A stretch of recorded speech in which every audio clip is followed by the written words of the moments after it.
In today's video, I'll show you how to convert an Outlook email to PDF. This lets you create a clean, shareable file for records, reports, or sending to someone who doesn't use Outlook.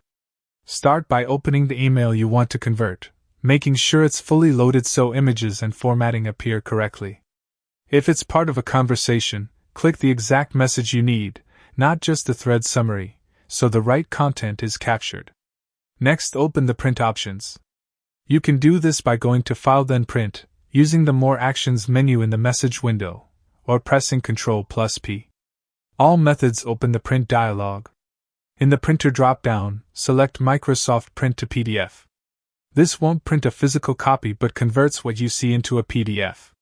If it's missing, you may need another Print to PDF option available on your system. Check the print preview carefully. Switch between portrait and landscape or adjust scaling to ensure content fits. You can also select specific pages if the email is long and you only need part. When ready, click Print. Instead of printing, a Save As dialog appears. Choose a memorable folder like Documents, give the file a clear name, ideally including date, sender, and a brief subject, then click Save.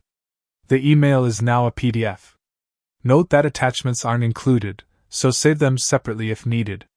Quick tips: use Ctrl+P to speed up repeated conversions, and always check the preview for cut-off text or extra blank pages. Following these steps, you can consistently create professional, well-formatted PDFs directly from Outlook without losing any visible content or formatting.